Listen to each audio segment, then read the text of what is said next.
What's up, everybody? I'm back with a new movie review, and we're back with another Studio Ghibli film, Whispers of the Heart. Uh, a Whisper of the Heart. And I told myself when I reviewed literally last year, early into the new year of 2024, when I reviewed Kiki's Delivery Service, which you can check out on my YouTube channel, as well as follow me there. Definitely share, leave a comment. Check out my Patreon if you want to become a Patreon member. All the links are in the description below.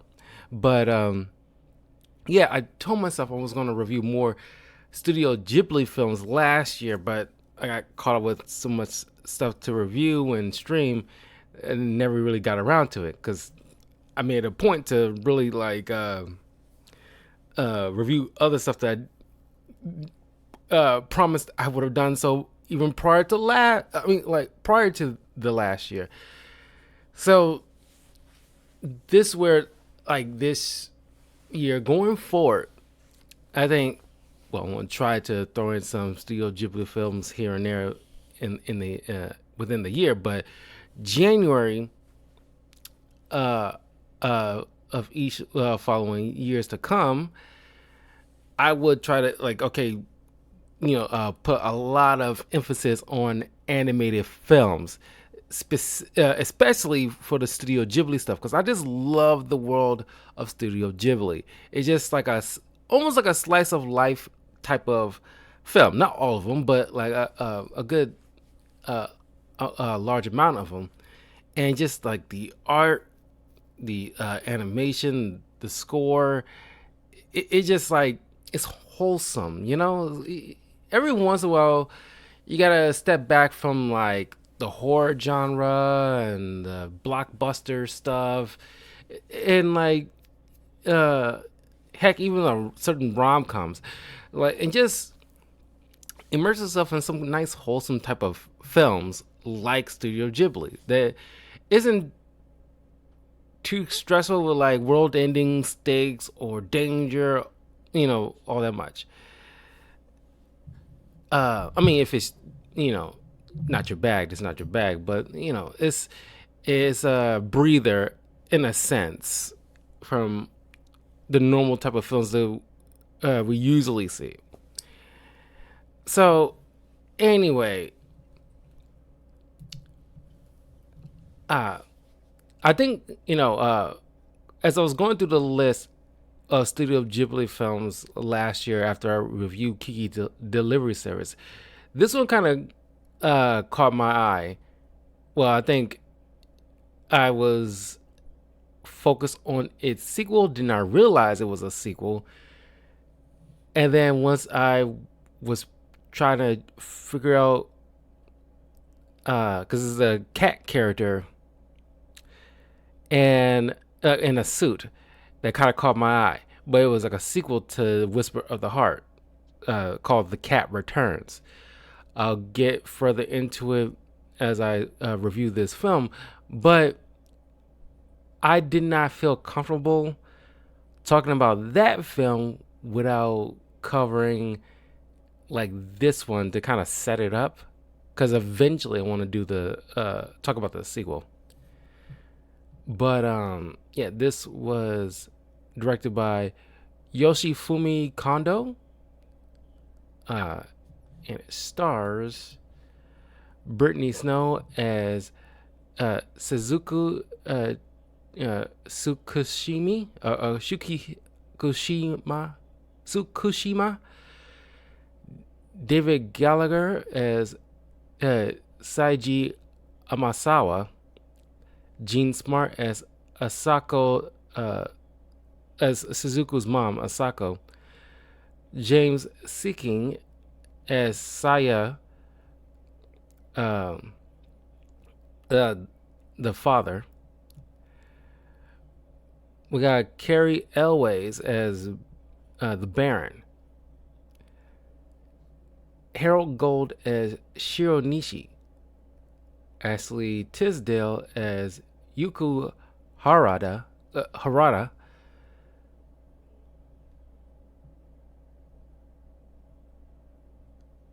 and Courtney Thorne Smith as Shiho, the older sister. Oh, um,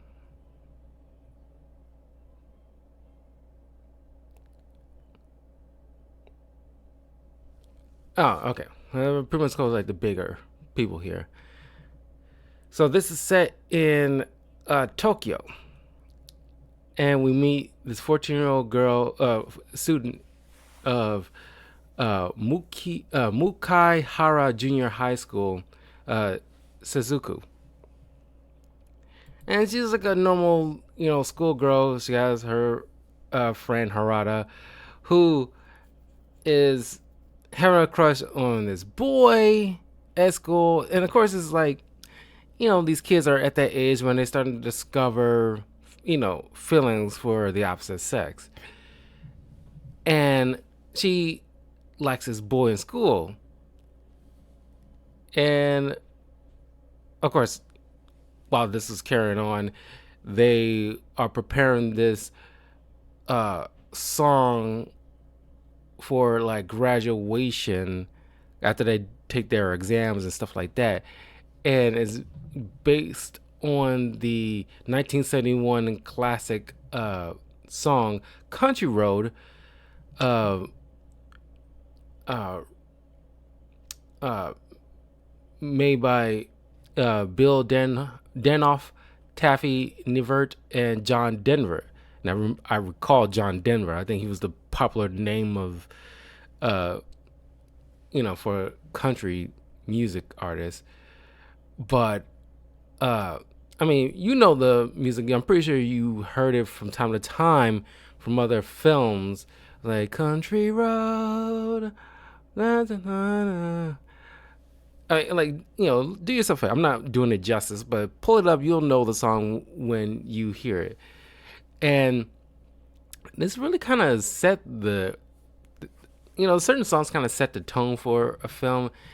And this one does it because it's kind of like, I don't I know it's still technically Japanese, but when you do a certain English dub or something like that, well, no, not necessarily. Well, I was about to say like they put in some kind of popular songs that kind of fit the tone, where it's kind of like honky tonk, where there's a couple of people playing on like not banjos, but those certain instruments that gives that kind of twang, kind of tone. I guess it's trying to appeal to like a Western demographic in a way. Don't know how many Japanese people over in Eastern part of the world listen to like 70s country music. I'm pretty sure there's a few, but not that. Even in America, is only a certain section of the population. Well, I want to say a certain section of the American population listen to country music. It's still popular for a reason, but it's most people like unless you live in somewhere in the South, it's probably more prevalent. But other parts of the country, yeah, I'm pretty sure there's a few that have their favorite, but it's not that, you know, high up on the list. Anyway, uh, so Suzuku is trying to do her own rendition of the song, and she's actually a pretty good singer. Uh, but she is trying to like give encouragement to a friend who's pretty much admitting that she ends up liking this boy in their class, trying to give her a helping hand in order uh to do the whole meet cute thing, or at least set something up. But when confronting the boy,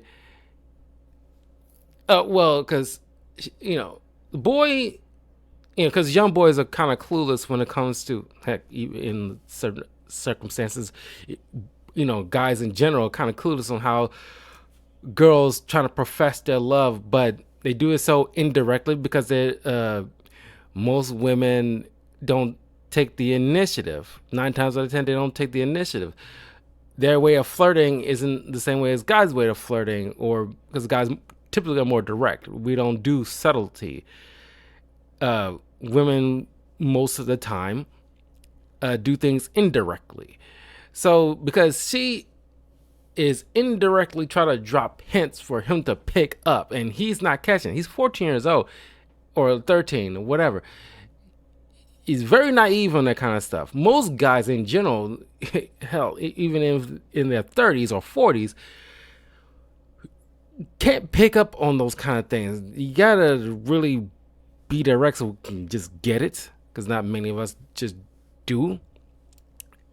And so he ends up telling Harada about this other guy that she can hook up with, and not picking up that she was dropping hints about she like him. So she gets upset. Teenagers, emotions run high. So she gets hysterical. I keep wanting to call her Kiki because she got the whole Kiki vibes. She got a bedroom with a little witch, or flying on a broom in her room. So it's kind of like I can't help but think about Kiki uh, when dealing with little girls in Studio Ghibli films. Because I think Kiki is kind of like the mascot in a sense of Studio Ghibli. Because I think that's the most popular one. Anyway, Suzuku gets mad at the boy, and get mad at him because he didn't pick up her friend's subtle hints, and because they don't know any better. They're young kids, and the boy's like, "Why don't you just tell me? Like, God, you tell me I don't get it." And she says he likes you, and he just admits like, "Well, I don't like her in that way. I like you." So this kind of puts her off kilter. And of course, she never thought about boys. She typically is lost in her books. She likes these fairy tale type of stories. She hangs out at the library a lot of the time.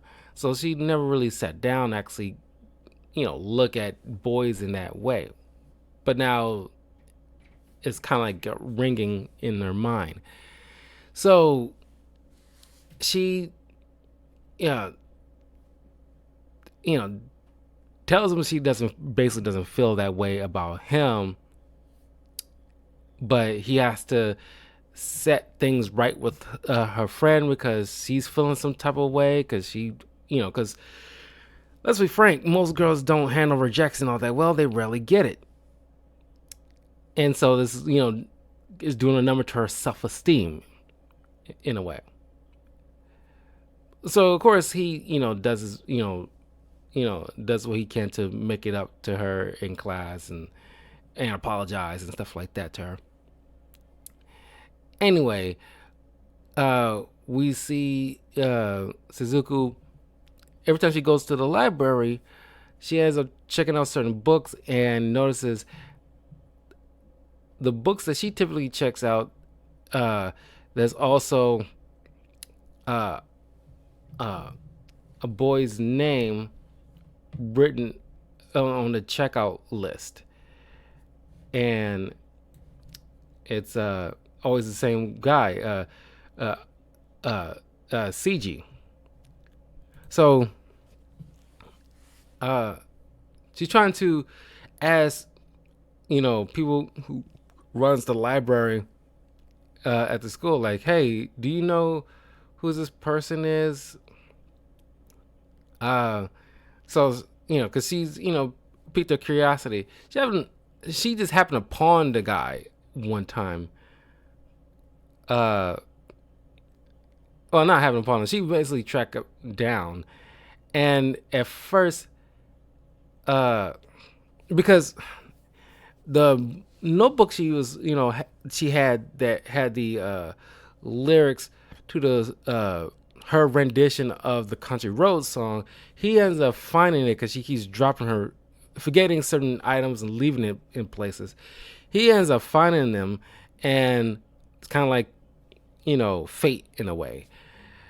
He kind of pokes fun at her in a very dry humor type of style about her, you know, songwriting. And so she gets kind of like red in the face. It's like, how dare you, jerk? Uh, so he rides off. We get to, see her family and everything like that. She has a nice, warm family, nice, kind of like a very shoebox of an apartment with stuff kind of stacked all over the place, and is the two daughters, the dad, and the mom. And the mom, is, dad's work at the public library, I believe it is. While the mom is studying to pass, an exam to get some type of job or something. I can't remember what it was specifically.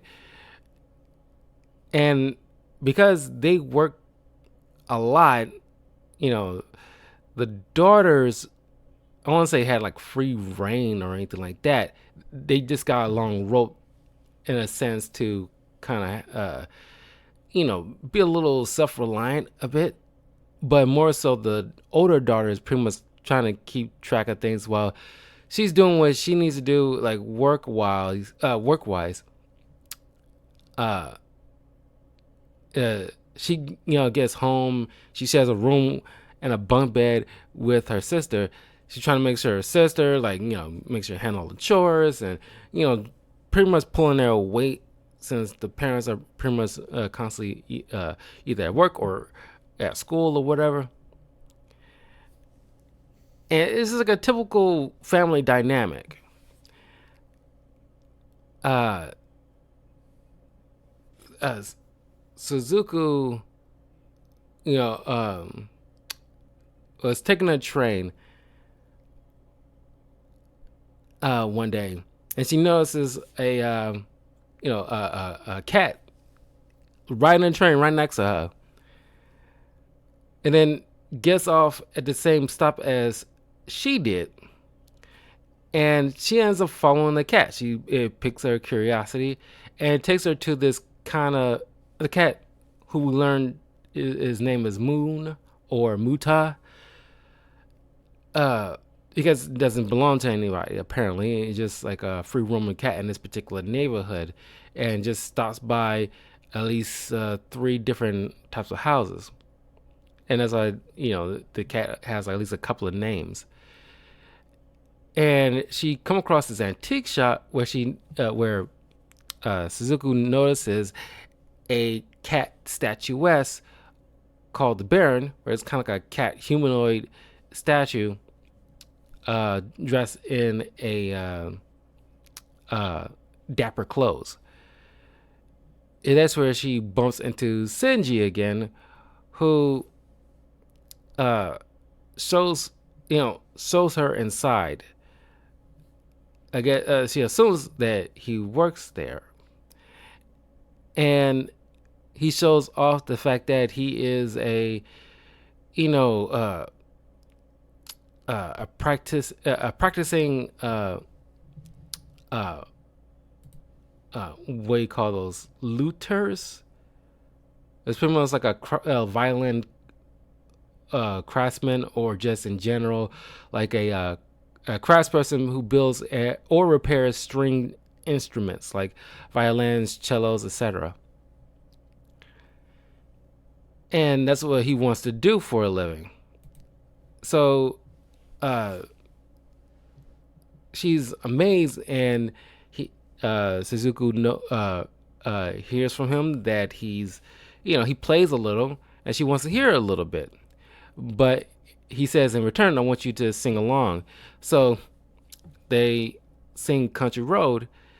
Then Senji, the owner of the antique shop, who turns out to be Senji's grandfather, comes home with a couple of his buddies, and they join in with their little, like, makeshift instruments, and they play a very beautiful music with the whole country road. Uh, but then she kind of astonished at the fact that the antique shop owner is his grandfather, and his parents, who we never get to meet, wants him to actually go through school, and doesn't believe there's like a future in like a violin craftsman or a stringer.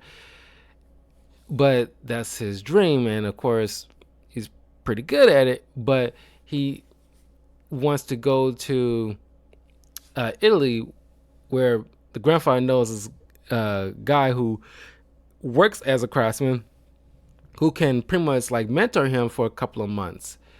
So the parents end up making a deal with the son, saying that you stay there for a couple of months. If the mentor doesn't think you have like the skills necessary or the wherewithal or gumption necessary to do this, you'll be sent back home and you'll finish your studies. And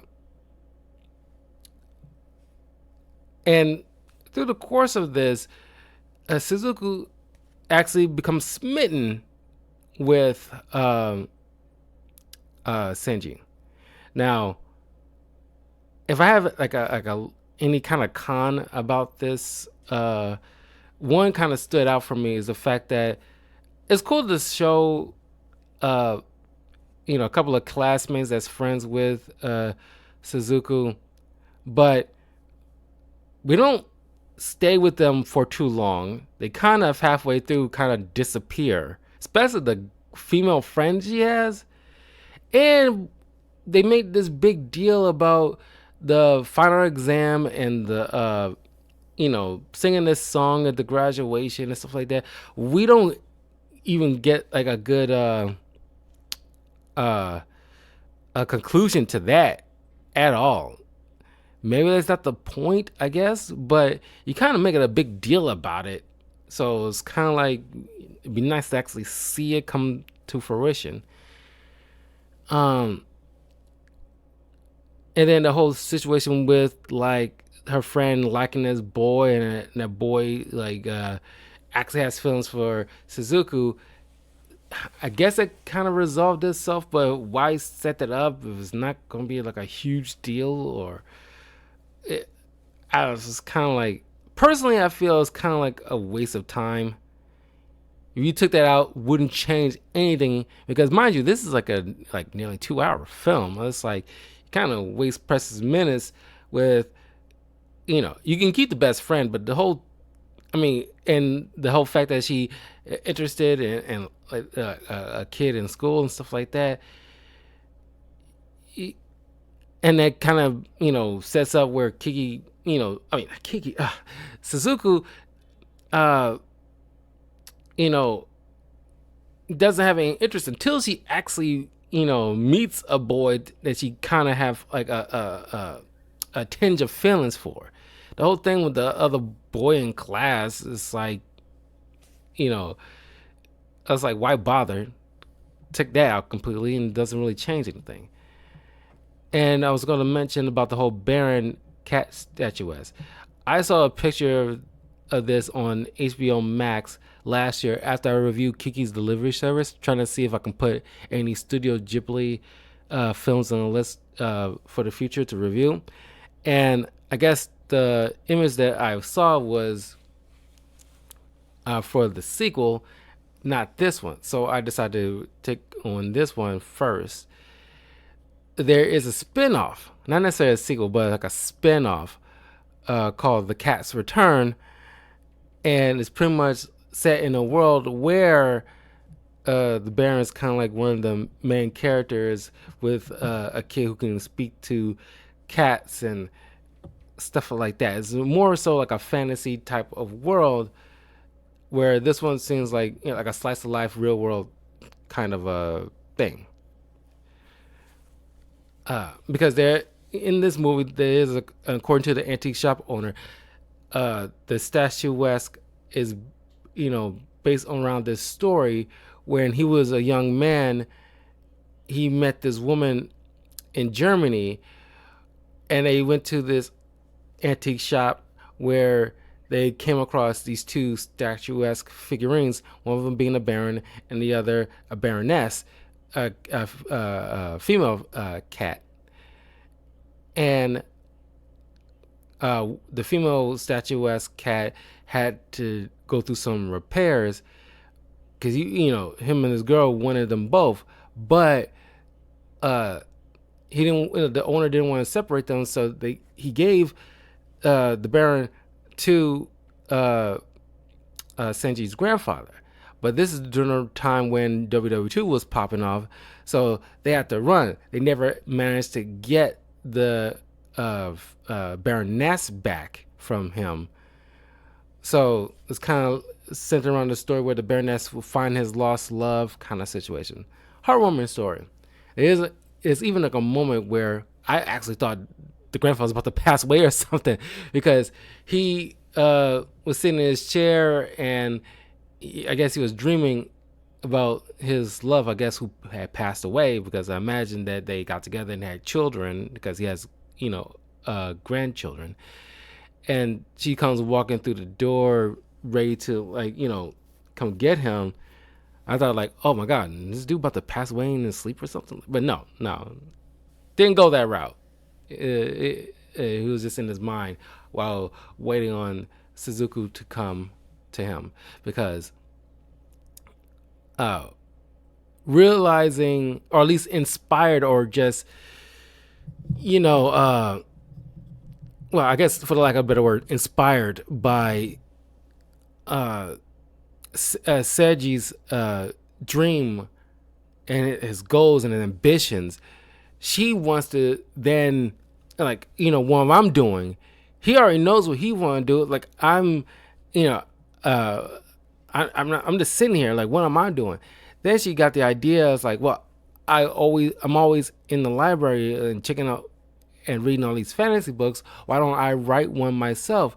So while Seiji is gone for 2 months, she took it upon herself to make a goal to write her own story centered around the Baron statue, which she got permission from the grandfather. In return, he wants to be the first one to read her story when she's finished. So she made a promise. And she is like a dog with a bone with this, because she's supposed to be studying for her exams and her grades are starting to falter a bit. And the sister and the parents are starting to take notice. The mom actually had to take time out of her day to go to meet with Suzuku's teachers, and they have to bring to her attention that her grades are faltering, because she spent most of her time, because she was like an excellent student, but she spent most of her days and nights writing. She don't even eat with the family like she used to. She's got like little snacks in her drawer in her room while she's eating and writing. I'm amazed there's no piss buckets around, because she barely want to move from her desk while she's like, I applaud her dedication, but she's like, a man possessed or a woman possessed, where, because this, feelings she has for this boy and how inspired she is, she, doesn't, because he's coming back to finish up his schooling after 2 months. But when he comes back, she wants to have something to show that she's just as dedicated and inspired by him, because she's really looks, in a way kind of looks up to him and admires him, which is kind of sweet. It's a very sweet romantic type of story, to be honest with you. Like, how many times do we actually see girls go out their way like that and get that inspired by uh, a guy who's, not only, it's one thing to say you want to you had this goal in mind, but actually, put your money where your mouth is and actually going out your way to achieve it is very inspiring. And that's what we expect from, all young boys, people in general, but especially young boys who, know what they want off the bat and, take a leap of faith the way Seiji did. Um, uh, what was I about to say? It was something that I lost my train of thought about that particular line of thinking. Well, uh, uh,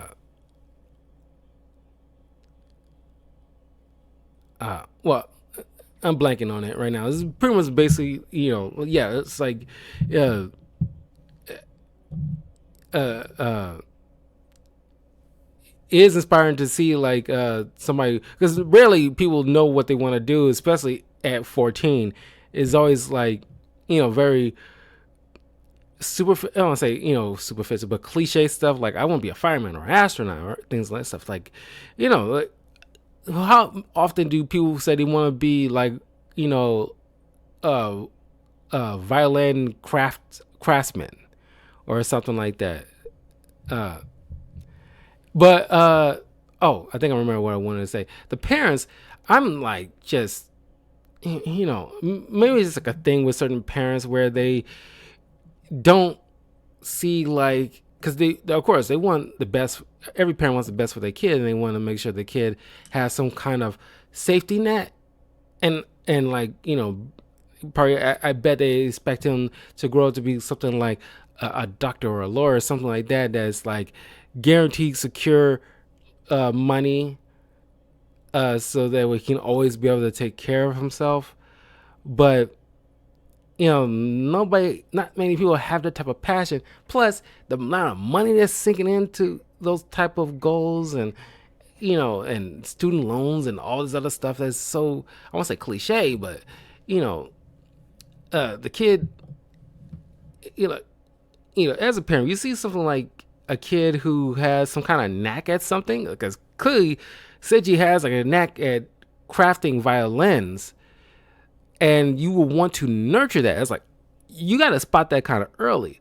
Like if you see a kid who's kind of got some skills at baking, at like a young age, probably should start investing in some cooking classes.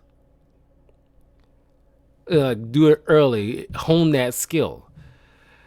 I'm kind of like, why would you not support that kid? Because have you seen his work? Because it's pretty doggone good. Uh, uh, and it probably behooves you to encourage that kid now, because like you doubting him at that age is probably not a good idea for his self-esteem. Because hell, like Suzuku's like boosting him and being his biggest cheerleader right now, and that's what all men and especially young boys need, that the type of cheerleader that gives them that kind of confidence that they can take on the world. You know what I mean? Anyway, so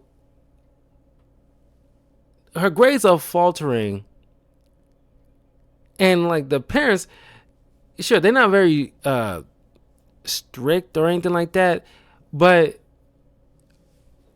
I don't know. It's like you're like giving them too much rope in a sense, and now you coming in to have like a sit down with a kid, and of course, it's like, are you guys really paying attention to your kids like that? Because the older daughter kind of sprung it on them that she saved up money so she can finally move out. She'll still help around here and there, while at least until the mom finishes up her graduation and exams, so that way she can still have some assistance at home. But it's like sure, I guess you guys are busy and these kids are old enough to look after themselves to a certain extent, but it's like, how you not noticing certain things with your youngest daughter, uh, where, uh,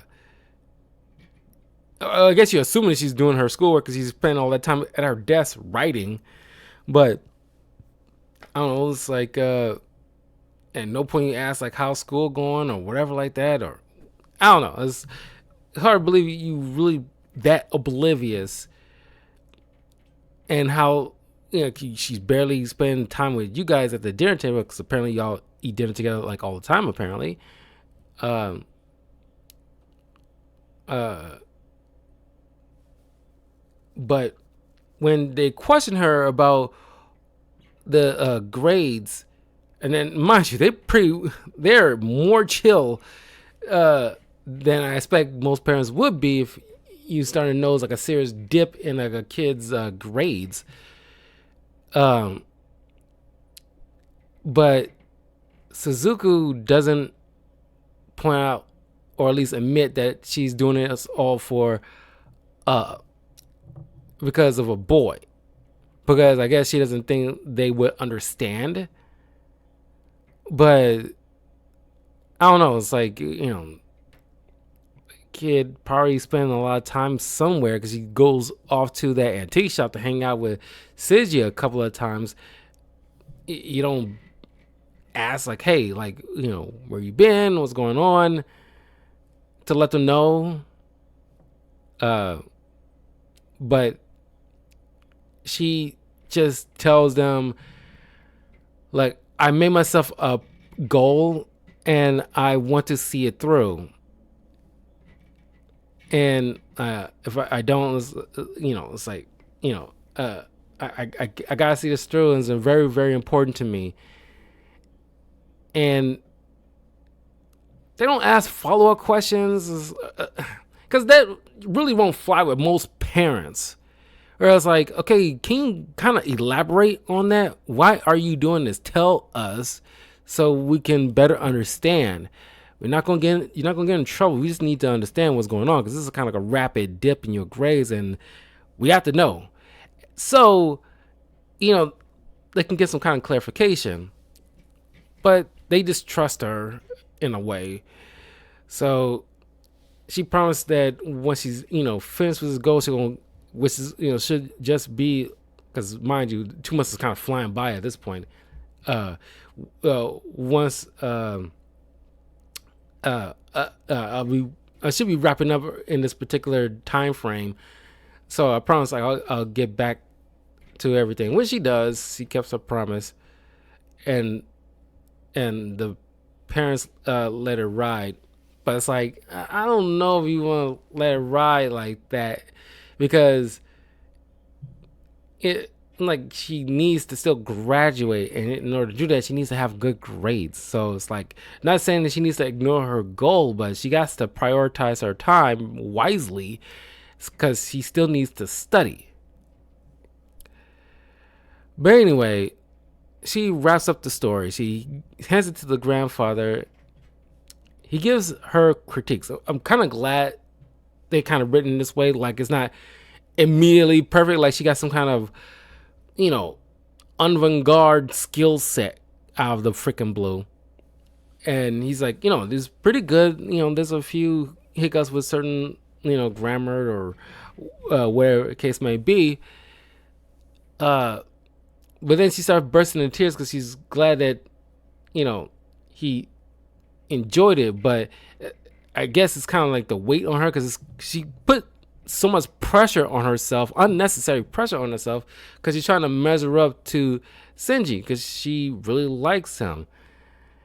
And of course the grandfather took notice. And of course he consoles her and everything like that. Early